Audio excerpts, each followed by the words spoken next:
नमस्कार, मैं हूं अवनींद्र राजपूत। आपका बहुत बहुत स्वागत है हमारे खास कार्यक्रम मुंबई की आवाज़ में।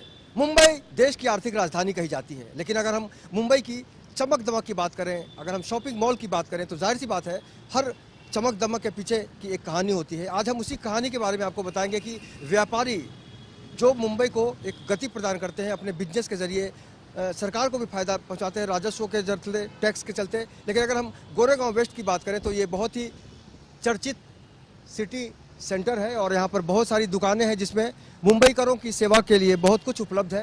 जाहिर तौर पर व्यापारियों का भी अपना एक दर्द है, उनका भी एक तर्क है, उनकी भी समस्याएं हैं। और हम सबसे पहले कुछ चेहरे दिखाएंगे। ये मुंबई में व्यापार से जुड़े हुए लोग हैं, लेकिन आज इनके हम दर्द की बात करेंगे, इनके चर्चे की बात, इनकी जो समस्याएं हैं उसकी बात करेंगे। तो कुल मिलाकर इनका जो दर्द है, इनकी जुबानी हम सुनने की कोशिश करेंगे। और सबसे पहले आपको बता दें कि यहाँ पर हमारे कैमरामैन शट्टी साहब एक बोर्ड दिखाने की कोशिश करें। अखिल उद्योग व्यापार मंडल यहाँ पर रजिस्टर्ड संस्था है, जिसके तहत बहुत सारे व्यापारियों का जमावड़ा शुरू है। सब इकट्ठा हो रहे हैं और अपनी समस्याओं से लड़ने के लिए एक जिस तरह से मंच की ज़रूरत होती है, उस मंच का एक निर्माण हो चुका है। और इस संस्था के जो राष्ट्रीय अध्यक्ष हैं नितिन कुमार जी हैं हमारे साथ हैं। नितिन जी, आपका बहुत बहुत स्वागत है। सबसे पहले आपसे जानना चाहेंगे कि ये जो चमक दमक है, इसके पीछे आपको लगता है कि बहुत सारी तकलीफें भी है, बहुत सारा दर्द भी है? व्यापारियों की तकलीफ अगर आपसे पूछी जाए तो आप लगातार उनके बीच रहते हैं, क्या कहेंगे? इस देश में सबसे ज़्यादा किसान और किसान के बाद दूसरा नंबर व्यापारी है। जो इस व्यापारी को सबसे ज़्यादा इस देश में अंदर बिजनेस करने में सबसे ज़्यादा तकलीफ होती है। इसलिए हमने अखिल उद्योग व्यापार मंडल संगठन का स्थापना की है। पूरे देश में संगठन काम कर रहा है। आज सिटी सेंटर में भी कल हमने यहाँ स्थापना की है। हमारे साथ जो सारे व्यापारी भाई खड़े हुए हैं, इनकी सुरक्षा, इनके मान सम्मान की रक्षा करने के लिए ये सारे लोग हमारे संगठन से जुड़े हैं। हम इनको हर संभव मदद करेंगे। अगर हम आपसे जानना चाहेंगे कि व्यापारियों की तकलीफ क्या है, क्योंकि आप तो बहुत ज़्यादा मेहनत करते हैं, चाहते हैं कि ज़्यादा से ज़्यादा बिजनेस हो, आपकी क्या तकलीफें हैं? हम लोग ज़्यादा प्रॉब्लम ऑनलाइन से हो चुका है आज के टाइम में। ऑनलाइन वाले जो रेट डाल के रखा है, तो हम लोग को कंपनी वाले उतने प्राइस में नहीं देते जितना ऑनलाइन वाले उन लोग 1000-2000 कम में दे देता है। उसकी वजह से बहुत प्रॉब्लम होता है हम लोग को। अच्छा, पहले जो कस्टमर आते थे उसमें भी काफ़ी कमी आई है? कमी आई है, बहुत ज़्यादा कमी है। पहले कितनी कमी आई है? सब 80% हम लोग आराम हो गया, 20% बैठे रहते, ऐसा हो गया। आपका नाम बताइए। मेरा नाम जाकिर है। ये जाकिर बहुत अहम बात कह रहे हैं। 80% जो काम कस्टमर आके यहाँ पे करते थे, अब वो ऑनलाइन करते हैं। जाहिर तौर पर इनके पास वक्त इतना ज़्यादा है और 20% काम होता है, तो समझा जा सकता है कि इनकी तकलीफ किस कदर है। अगर हम ऑनलाइन की बात करें तो ऑनलाइन ने आज पूरी दुनिया में हलचल मचाने का काम किया है। जाहिर तौर पर अगर हम कुछ मॉल की बात करें तो उनमें जो रौनक हुआ करती थी, आज वो काफ़ी कमती जा रही है। आपको लगता है कि भाई साहब, अपना नाम बताइए। उबैद सैयद।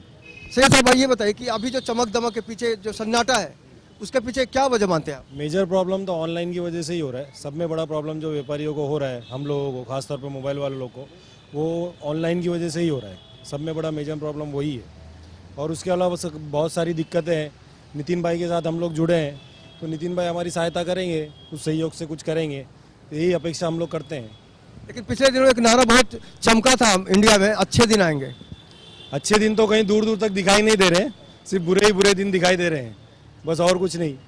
आपको लगता है कि व्यापारियों के बुरे दिन हैं? बहुत ज़्यादा ही बुरे दिन आए हैं। जैसे नई सरकार बनी ना, जो अपेक्षा रखे थे नई सरकार से अच्छे दिन आएंगे, वो हमें अभी तक दिखे नहीं है और आगे दिखने की उम्मीद भी नहीं है अभी तक तो। अच्छा, इसका कोई उपाय भी तो सोचा होगा, आपके पास तो आइडिया होगा क्या ऐसा? अभी आइडिया जो उद्योग व्यापार मंडल से हम जुड़े हैं, उससे क्या रास्ता निकलता है, उसकी हेल्प के लिए हम लोग साथ में हुए अभी। और भी सारे लोग हैं हमारे साथ। सर, आप बताइए कि अभी जो समस्याएं हैं बहुत ज़्यादा सीरियस होती जा रही हैं, ऑनलाइन की समस्या की बात कर रहे हैं, आपने किस तरह से महसूस किया इन समस्याओं को? देखो, हम अखिल उद्योग व्यापार मंडल की तरफ से हैं और हमने ये संस्था इसलिए बनाई है ताकि हम जितने भी व्यापारी हैं उनकी हम लोग हेल्प कर सकें। आज व्यापारियों को जो है वो अपना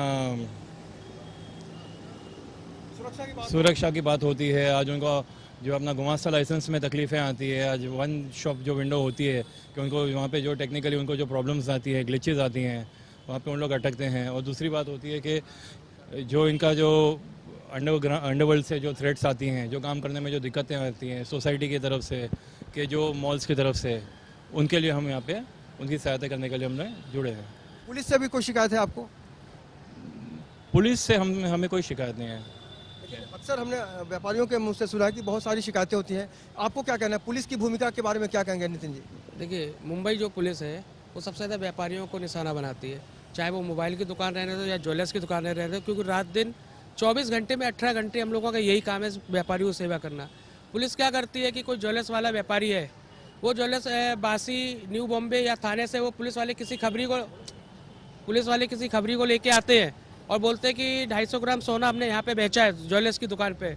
और जब किसी व्यापारी की दुकान पे अगर पुलिस जाती है तो वहाँ पे 10-20 व्यापारी रहते हैं, आजू बाजू के जो लोग देखते हैं तो वो उसको चोर की निगाह से व्यापारी को देखते हैं। लेकिन ये सब एक षड्यंत्र होता है और व्यापारी को फंसाने का और उससे पैसा ऐंठने की एक चाल होती है। इसके लिए हम लोग मुंबई कमिश्नर से मिल रहे हैं। 15 जनवरी को हमने टाइम लिया है जावेद साहब से। हम चाहते हैं कि वो रिटायर होने से पहले ये व्यापारियों की समस्या को निपटाएंगे।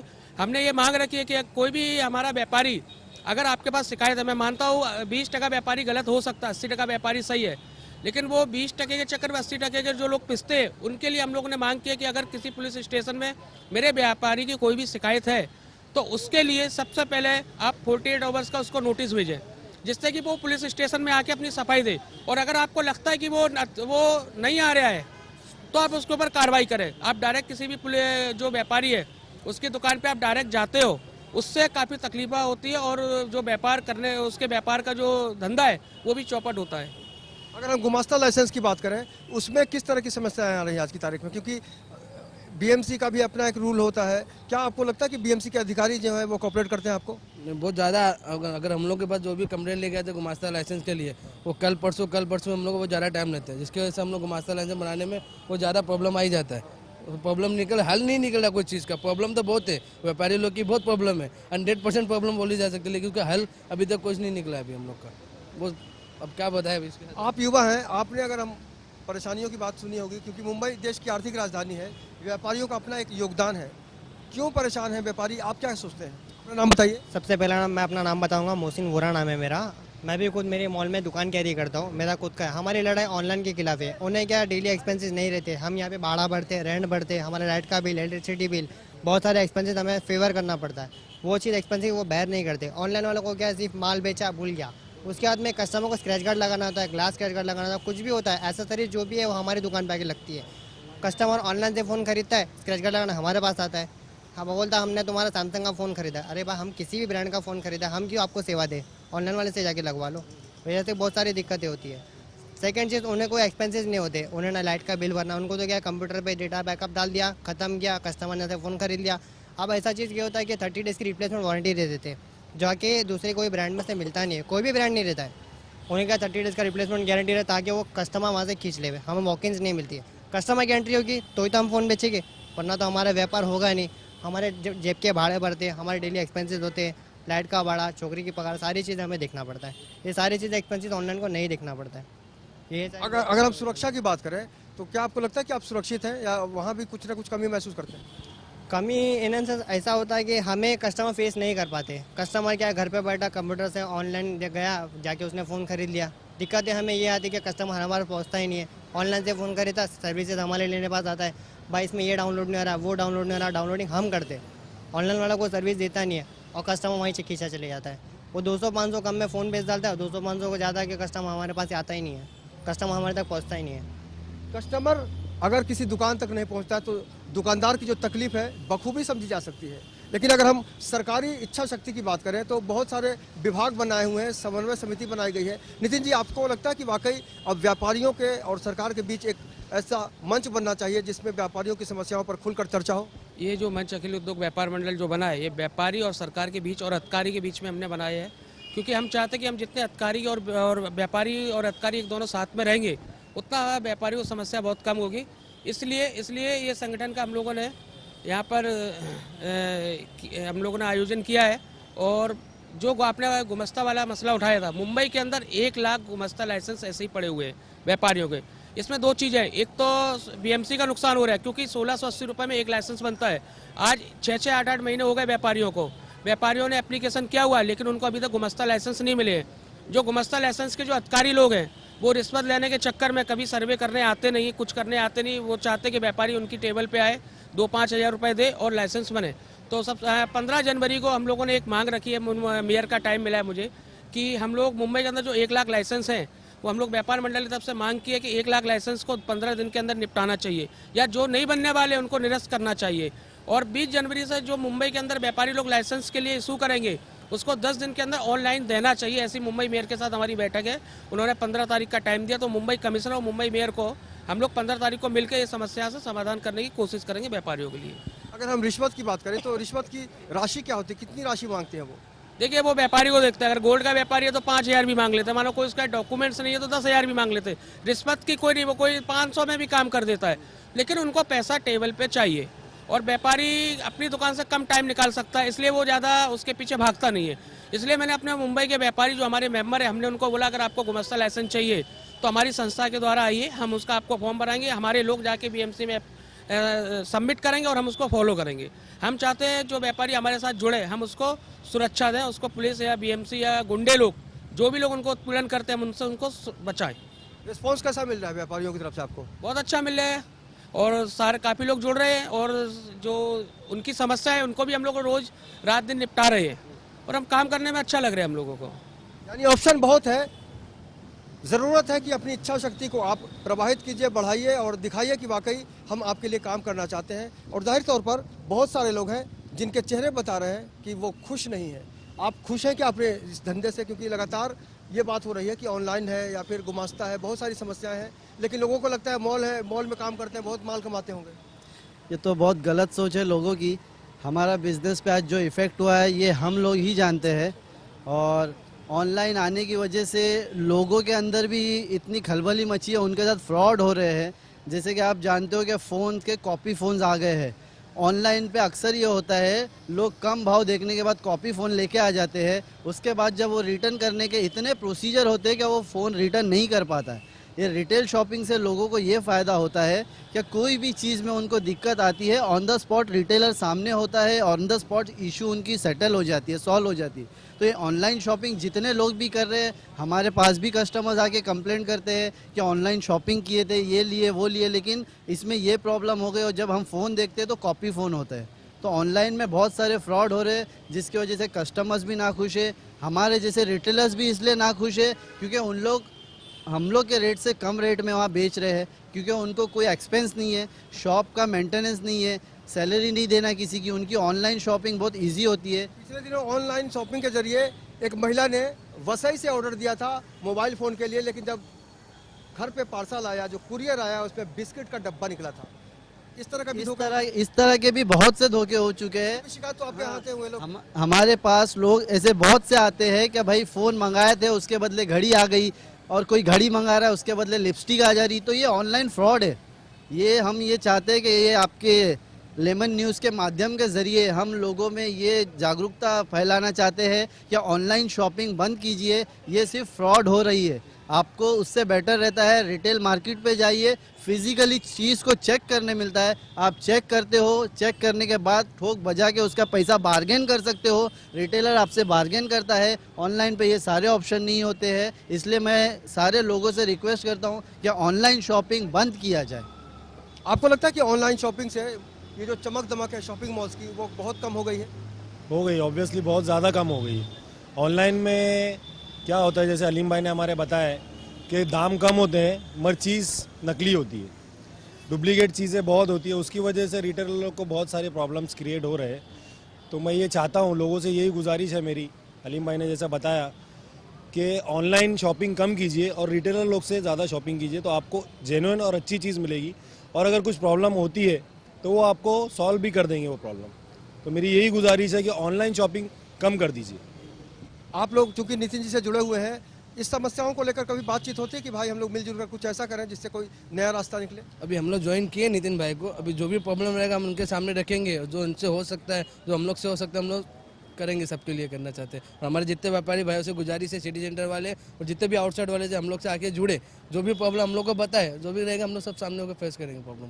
ऑनलाइन से जो लोग सामान खरीदते हैं उनको ज़्यादा फायदा होता है, आपको लगता है कि आप लोगों के लिए बड़ी चुनौती है? सबसे बड़ी बात है कि ऑनलाइन से सामान खरीदने वाली हमारी सरकार को चूना लगा रही है। सरकार को किसी भी प्रकार का कोई टैक्स भरा नहीं जाता है। तो आज हमारी इस देश की सरकार क्यों चुप बैठी है इसकी मुझे जानकारी नहीं है। सबसे पहले तो हमारी भारत सरकार को उसके ऊपर एक्शन लेना चाहिए और ऑनलाइन जो शॉपिंग है उसको पूरा बंद करना चाहिए।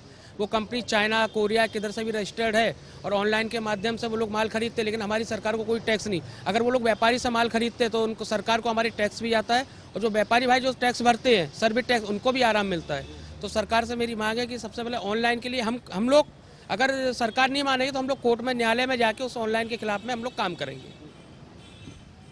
वाकई ये बड़ा गंभीर मुद्दा है कि ऑनलाइन का जो धंधा है वो फल फूल रहा है, लेकिन व्यापारियों की जो स्थितियां हैं उसमें काफ़ी कमी आ रही है, क्योंकि ये खुश नहीं है। और जाहिर तौर पर जब व्यापारी खुश नहीं रहता है तो समझा जा सकता है कि उसका धंधा मंदा है। जब धंधा मंदा हो जाता है तो पूरा जो इंसान की ज़िंदगी होती है कितना असर आता है। आपके घर की बात करें, आपके पूरे सर्किल की बात करें, अगर हमारे डेली एक्सपेंसेस नहीं निकलेंगे, हमारा महीने का रेंट होता है, हमें रेंट पे चला रहे दुकान पे या खुद की भी दुकान पे, हमें एक्सपेंसेस होते हैं, हम छोकरे को पगार देते हैं, हमारे पे जो लेबर्स काम करते हैं उनकी पगार देना होता है, उनकी सैलरी देना होता है।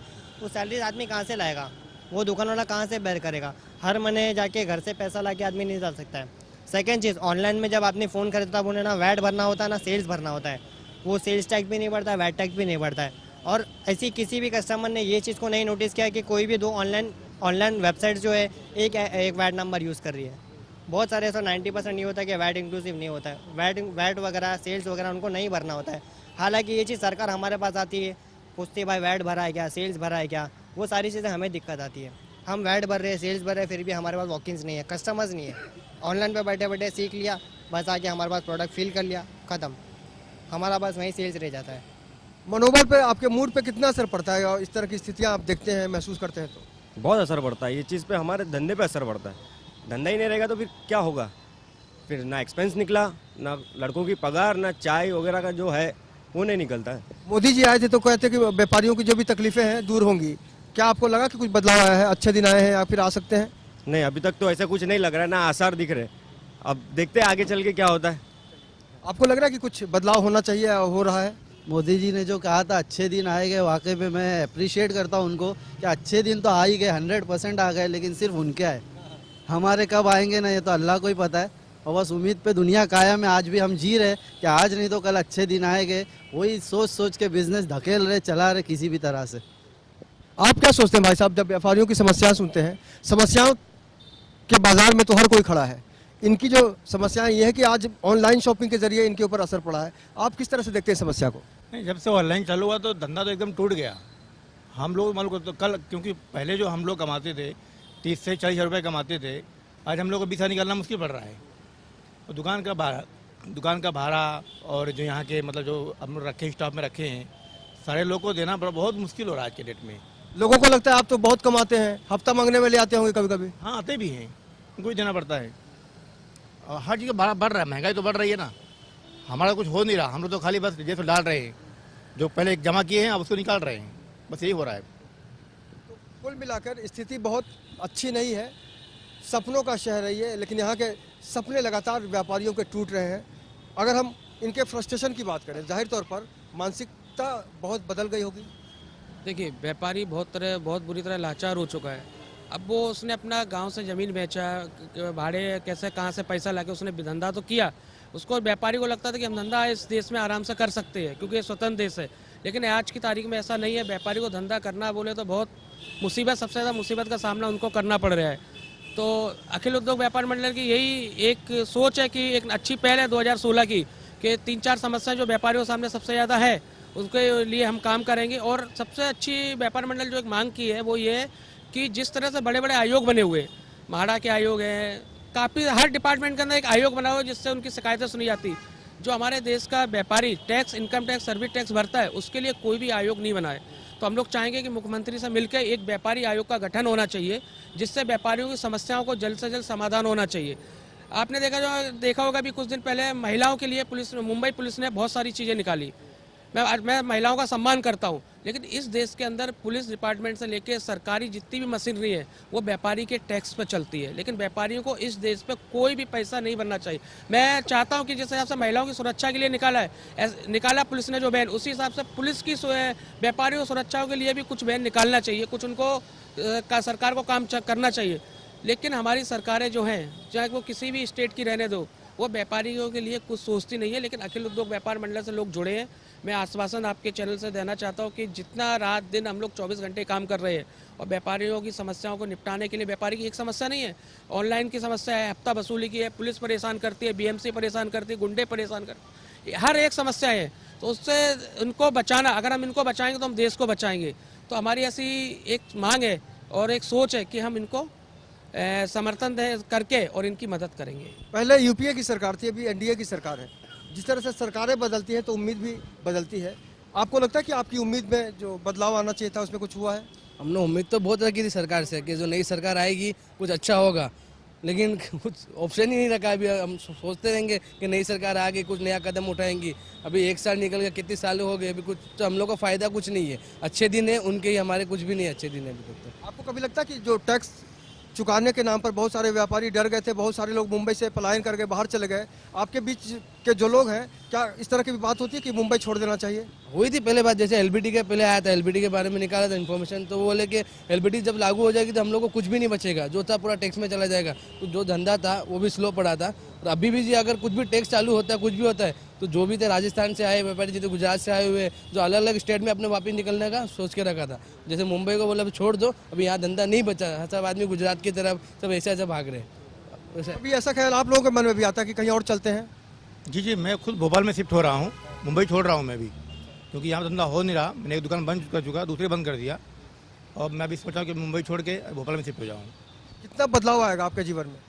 बदलाव कुछ समझ में नहीं आया मेरे को अभी तक, कुछ भी नहीं। जो जा रहा है सब। जैसे आप मुंबई छोड़ के जाएंगे तो आपको लगता है कि आप सुखी हो जाएंगे? जी, मैं सुखी हो जाऊँगा, क्योंकि जो भी मेरे फ्रेंड लोग गए सब लोग सुखी हैं वहाँ पे। आपको लगता है कि अभी जो जिस तरह की लोग सोच सामने ला रहे हैं कि बदलाव आना चाहिए, उसके लिए हमें चले जाना चाहिए, कभी आप लोगों के अंदर भी ये ख्याल आता है कि मुंबई से कहीं और चले जाएं?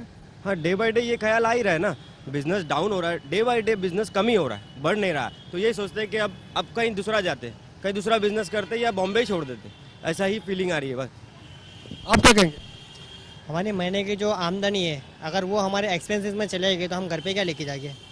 हमारी महीने की आमदनी अगर कुछ तो बचना चाहिए, तो हम क्या करेंगे? एक काम करेंगे, फ्लाई हो जाएंगे, दुबई चले जाएंगे, 20-25 हज़ार की नौकरी वहाँ कर लेंगे, बिजनेस बंद कर देंगे, पैकअप कर लेंगे जो बचा कुचा माल है। क्योंकि हम क्या करें, डेली एक्सपेंसेस तो नहीं कर रहे, नहीं ऑनलाइन वाले वैसी फिल्म बना दिया। ऑनलाइन वाले क्या कर रहे हैं कि हर अपने एक्सपेंसेस बढ़ा रहे, अपने हमारे प्रॉफिट मार्जिन कम करते जा रहे हैं। हमारा प्रॉफिट होगा नहीं तो हम क्या करेंगे? हमारा जो भी बिजनेस लॉस में आ रहा है, काम करो, पूरा पैकअप करो, घर पे चले जाओ, घर पे आके सो जाओ। मुख्यमंत्री जी देवेंद्र फडणवीस जी, आपने व्यापारियों का दर्द सुना, पलायन की बात होने लगी है। निश्चित रूप से कहा जा सकता है कि इनके अंदर ये भावना अब तक नहीं आ पाई है कि सरकार ने जो दावा किया था अच्छे दिन के, उसको लेकर ये कहीं ना कहीं से अपने आप को उससे जुड़ा हुआ पा रहे हैं। आपको लगता है कि वाकई पलायन की जो बात हो रही है वो खतरनाक है मुंबई के लिए, यहाँ के समाज के लिए? ये बिल्कुल खतरनाक ही है, क्योंकि मुंबई बेस्ड लोग हैं, मुंबई को चार चांद लगाने वाले यही लोग हैं, यही बिजनेसमैन हैं। हर बिजनेस के बिजनेसमैन लोग ही मुंबई को चार चांद लगा रहे हैं, और आज ये लोग सोचने पे मजबूर हो गए पलायन करने का, तो कहीं ना कहीं ये मुंबई के लिए घातक ही है। अगर ये स्ट्रांग लोग मुंबई से जो यहाँ से चले जाएंगे तो मुंबई को संभालने वाले कौन बचेंगे? तो ये तो मैं सोचता हूँ कि सरकार को बिजनेसमैन पे ध्यान देना चाहिए। हमारे नेताओं की बात करें जो आपसे वोट मांगने आते हैं, कभी उन लोगों ने आपकी तकलीफ समझने की कोशिश की? वादा तो करते होंगे शायद। नेता लोग का तो ऐसा है कि ये हम तो बिजनेस कर रहे हैं, हमारा बिजनेस दिख रहा है, हमारे गुमास्ता लाइसेंस पे बिजनेस के नाम होते हैं, लेकिन ये नेता बिजनेस करते हैं बिना नाम के। इन लोग 5 साल पहले हमारे पास आते हैं, हाथ जोड़ते हैं, हमारे गटर में उतर के गटर साफ करते हैं, हमसे बड़े बड़े वादे करते हैं, और जैसे उन लोग जीत जाते हैं तो ये सारी चीज़ें हमसे करवाते हैं। हमको उनकी ऑफिस पे जाना पड़ता है, उनके लिए 2-2 घंटा वेट करना पड़ता है। हमारी समस्या सुन लिए तो ठीक है, नहीं सुने तो हमको आना पड़ता है, और हमारे पास उसके बाद कोई इलाज ही नहीं होता है। हमको उनके ऑफिस पे धक्के खाने के सिवा कुछ बचता ही नहीं है।